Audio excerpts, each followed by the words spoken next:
আসসালামু আলাইকুম। ইভাশা আইটি ফার্মের পক্ষ থেকে আপনাদেরকে জানাই স্বাগতম। আজকে আমরা এমএস এক্সেল এর ডেটা মেনুর যে অপশনগুলো আছে এগুলো শেখার চেষ্টা করব ইনশাআল্লাহ। তাহলে বন্ধুরা চলুন শুরু করা যাক।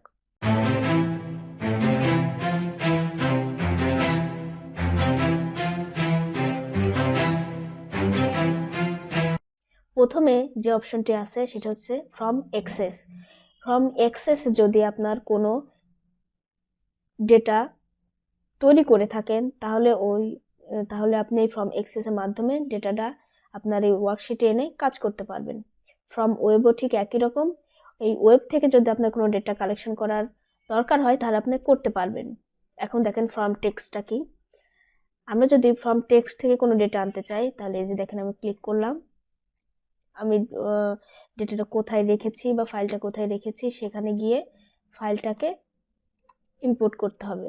এখন দেখেন এখানে কিছু অপশন আছে, আমরা এটা নেক্সট করে দিব, এটাও নেক্সট করে দিব, তারপর ফিনিশ করে দিব। দেখেন এখানে যে অপশনটা আসছে এক্সিস্টিং ওয়ার্কশিট না নিউ ওয়ার্কশিট, আমরা এই ডেটাটা কোথায় আনতে চাই, মানে এই যে এখন যেটা শো করছে এই ওয়ার্কশিটে নাকি নতুন একটা ওয়ার্কশিটে। যেহেতু আমাদের এখানে একটা ডেটা আছে সেহেতু আমরা নিউ ওয়ার্কশিটে ওপেন করব। দেখেন নিউ ওয়ার্কশিটে যে ওয়ার্কশিট নাম্বার 4 নিউ ওয়ার্কশিটে কিন্তু এটা অলরেডি ওপেন হয়ে গেল। ঠিক আছে, এখন যেটা এভাবে আপনারা ফ্রম টেক্সট থেকে ডেটা নিউ ওয়ার্কশিটে আনতে পারবেন। এখন দেখেন ফ্রম আদার সোর্স, এই আদার সোর্সের ভিতর যে অপশনগুলো আছে দেখেন এখান থেকেও আপনি ডেটা কিন্তু কালেকশন করতে পারেন। এই যে দেখেন ফ্রম এসকিউএল সার্ভার, তারপরে আছে দেখেন ডেটা ফিড, এরকম দেখেন অনেকগুলো অপশন আছে, এখান থেকেও কিন্তু আপনি আনতে পারবেন। এখন আছে দেখেন এক্সিস্টিং কানেকশন, এখানে ক্লিক করি। আমরা এখানে যে ডেটাগুলো বা যে ফাইলগুলো আমরা এখানে ওপেন করব খুলবো, এখানে দেখেন সিরিয়াল মোতাবেক এটা কিন্তু চলে আসবে। এই যে নিউ টেক্সট ডকুমেন্ট কিন্তু এখানে অলরেডি দেয়া আছে, এই যে এইটা এগুলা কিন্তু আপনার এখানে শো করবে, এখান থেকে আপনি এটা দেখে নিতে পারবেন।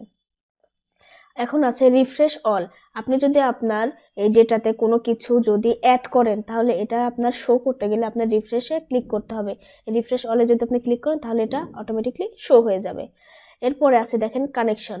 কানেকশনটা কি দেখেন, কানেকশন হচ্ছে আপনার ওই একই জিনিস, আপনার ডেটাগুলো দেখেন এখানে শো করছে, যে নিউ ডকুমেন্ট এটা কি শো করছে। এটা যদি আমি এখানে আরও কিছু অ্যাড করতে চাই তাহলে অ্যাড বাটনে ক্লিক করে করতে পারবো, আর যদি রিমুভ করতে চাই তাহলে এই যে রিমুভে ক্লিক করলে এটা কিন্তু, এই যে ওকে বাটনে ক্লিক করলে এটা কিন্তু দেখেন রিমুভ হয়ে গেছে। এরপর আছে দেখেন সফট। সফটটা হচ্ছে আপনার এই যে আমার এই লেখাটা এই যে দেখেন আছে 1 2 3 4 করে সিরিয়াল মোতাবেক আছে, এটা কিন্তু এই যে দেখেন এ টু জেড, এ থেকে জেড পর্যন্ত যেভাবে সিরিয়াল আছে এটা কিন্তু এই সিরিয়ালে আছে।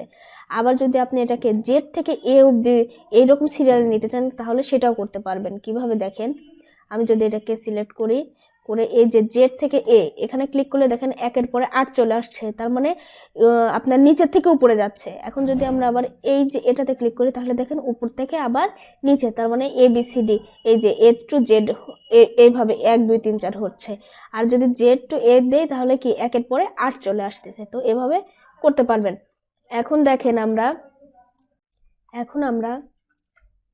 ফিল্টার অপশনটি দেখব। দেখেন আমরা যদি ফিল্টারে ক্লিক করি এইগুলা দেখেন ফিল্টার হয়ে গেছে।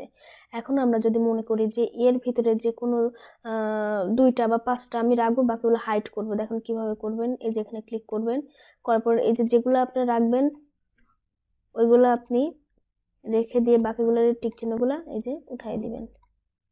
উঠাই দেওয়ার পরে আপনি যদি ওকে বাটনে ক্লিক করেন দেখেন এগুলো কিন্তু নিচে যেগুলোকে আপনি টিক চিহ্ন উঠাই দিয়েছেন ওগুলো কিন্তু নাই, বাকিগুলো আছে, তার মানে কি এগুলো হাইড হয়ে গেছে।